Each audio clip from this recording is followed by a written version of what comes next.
Pacotão de notícias para você, tricolor, nesse vídeo aqui, porque tem proposta oficial por jogador que interessava ao Fluminense. A gente vai comentar um pouquinho sobre isso nesse vídeo. Tem a Conmebol também podendo punir e multar o Fluminense por incidentes no jogo contra o Grêmio, partida de ida da Copa Libertadores da América. Vamos falar também um pouquinho, né, sobre o Grêmio, nosso adversário. Vai ter mudanças para o jogo de amanhã contra o Bahia. E amanhã tem Fluminense e Corinthians. O Fluminense tem alguns desfalques confirmados para essa partida. Então, muita informação do Flusão nesse vídeo aqui para você, tricolor. Desde já, deixe o seu like nesse vídeo, se inscreva no canal, ative o sininho para não perder nada. E depois da vinheta a gente começa a falar muito do Fluminense. Essa janela do meio de ano fez o Fluminense participar de algumas novelas, né? A novela do Facundo Bernal teve um final positivo, o jogador foi reforço do Fluminense, inclusive fez a sua estreia no jogo contra o Grêmio, partida de ida das oitavas de final, partida discreta, não deu para ver muito ainda dele, mas foi ainda a primeira participação, né, a primeira entrada dele com a camisa tricolor.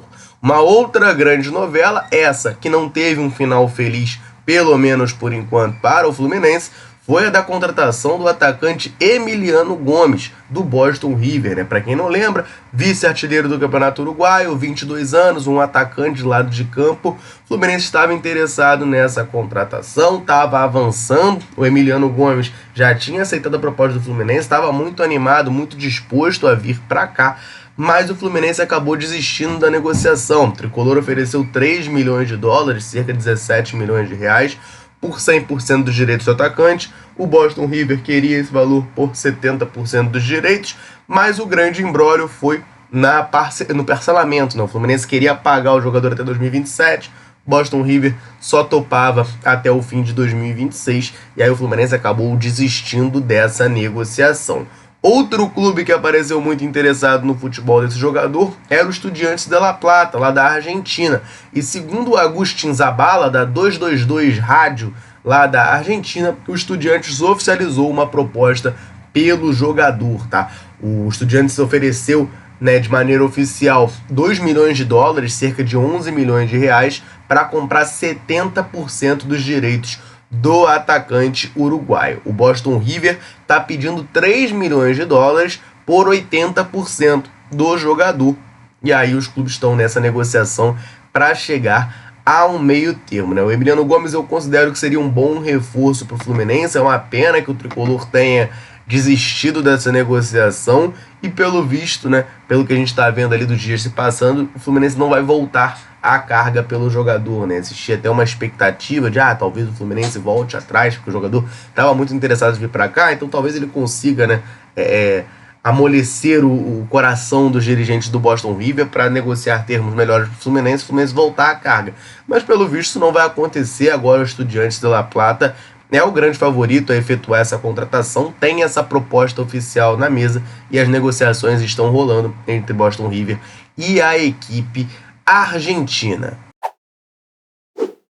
E a Conmebol quer punir o Fluminense. Pois é, minha gente, o Fluminense pode tomar umas multinhas devido a incidentes no jogo de ida contra o Grêmio. Eu já vou te contar tudo isso, só antes vou lembrar você que tá ligado aqui na Central de correr no comentário fixado desse vídeo, porque lá tem o link do canal da Central Fluminense no WhatsApp. E nesse canal você recebe tudo o que acontece com o tricolor diretamente na palma da sua mão. Então você faz o seguinte, corre no comentário fixado, clica no link, vai abrir o canal no seu WhatsApp, aperta o botão seguir e a partir desse momento você vai começar a receber tudo o que acontece com o Flusão diretamente no seu WhatsApp. Beleza? Eu tô te esperando por lá então.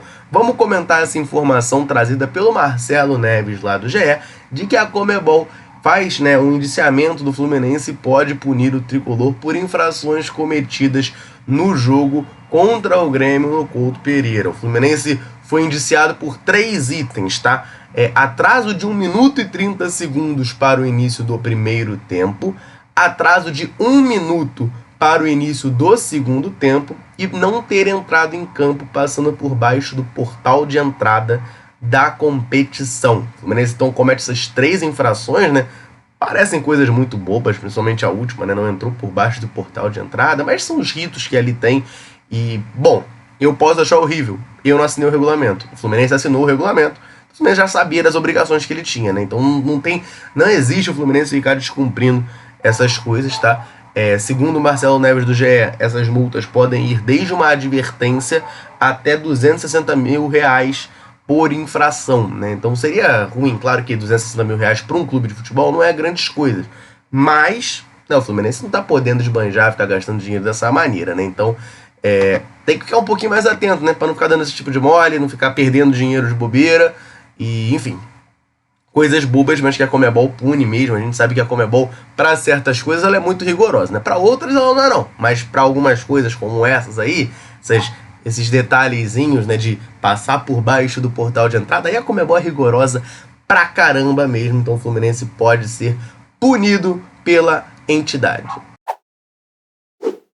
Falando ainda de Copa Libertadores da América, focando um pouquinho no Grêmio, né, o nosso adversário, a gente tem uma notícia importante que o GE traz pra gente sobre o planejamento do Grêmio visando essa partida de terça-feira, tá? Eles trazem pra nós que o Grêmio deverá atuar com um time completamente reserva no compromisso que eles têm amanhã contra o Bahia, visando o jogo de terça-feira contra o Fluminense, né?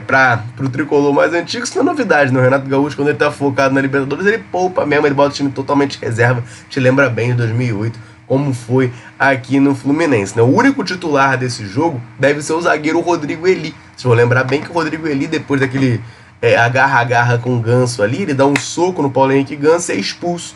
Não vai poder jogar na terça-feira, então, né, não tem por que poupá-lo. Ele joga no sábado, agora amanhã, contra o Bahia. Deve ser o único titular por parte da equipe do Grêmio, que está focada, né, em garantir essa classificação. Vale lembrar, o Grêmio venceu por 2-1 de virada esse jogo de ida, tem essa vantagem no jogo da volta.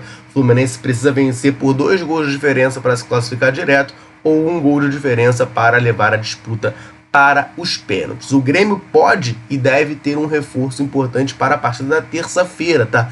No jogo de ida, Diego Costa e Kahneman estavam fora por causa de lesão.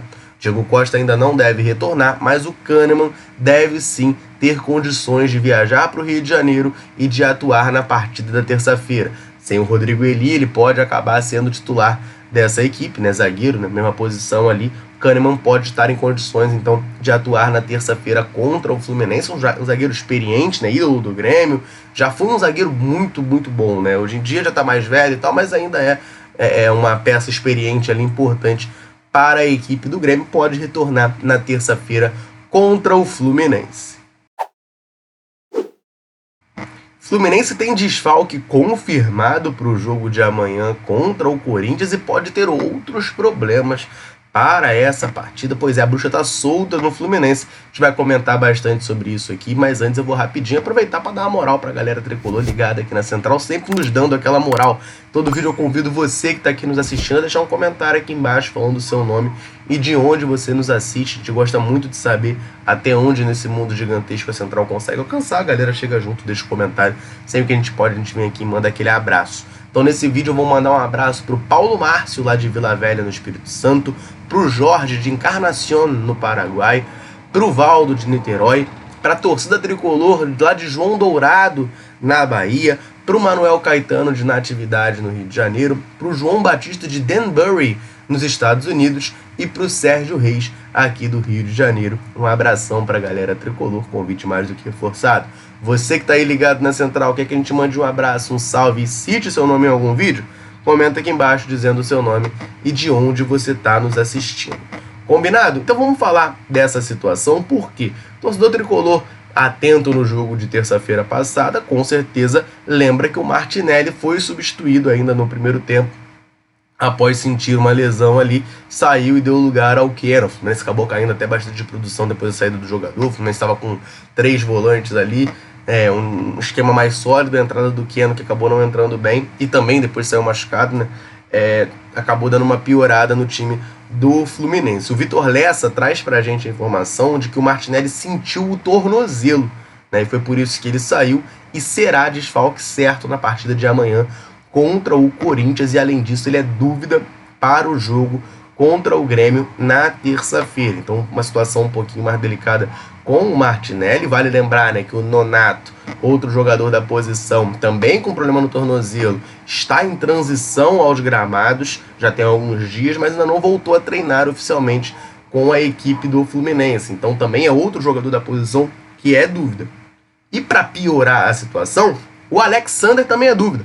O Alexander também foi substituído nessa partida, ele convive com dores no pubis, e se ele não treinar hoje, sexta-feira, não deve ir a campo amanhã. Então, sem Nonato, sem Martinelli e sem Alexander, vamos ver o que o Mano Menezes vai preparar para esse meio de campo, né? Tem a possibilidade de voltar o Lima para segundo volante, algo que o Mano não vem fazendo, mas que o Diniz fazia muito. Pode talvez adiantar um Thiago Santos ali para fazer uma dupla de volantes com o André, pode colocar o Facundo Bernal ao lado do André também. Algumas opções, né, que o Mano Menezes teria caso tenha esses 3 desfalques. Repito, Martinelli já está fora, Nonato não deve jogar amanhã ainda, né? A questão do Nonato acho que é mais para terça-feira, tentar prepará-lo para terça-feira.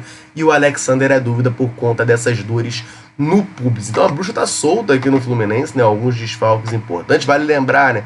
Para a partida de amanhã, o Fluminense também já não conta com Paulo Henrique Ganso e com John Arias. Ambos tomaram o 3º cartão amarelo no clássico contra o Vasco e não vão atuar, né? O Diogo Barbosa, a gente falou ontem, fez uma artroscopia, uns 45 dias pelo menos de fora. Marcelo também lesionado, o Keno também sentiu no último jogo, não vai ter condições. O bruxo está solto no Fluminense, né? Vários desfalques na equipe tricolor, mas uma partida muito importante. O Fluminense tem a obrigação de vencer do Corinthians para tentar sair da zona de rebaixamento, dar uma respirada no Campeonato Brasileiro. É um confronto direto, né? O Corinthians também está lá embaixo na tabela, então mesmo com os desfalques a gente tem que se virar nos 30 e vencer esse jogo. Eu quero saber de você, tricolor, ligado aqui na Central. Você está otimista para o jogo de amanhã contra o Corinthians? Qual que vai ser o placar desse jogo? Comenta aí embaixo seu palpite para a gente trocar aquela ideia. Combinado? Eu vou ficando por aqui. Um abraço, saudações tricolores. Tamo junto.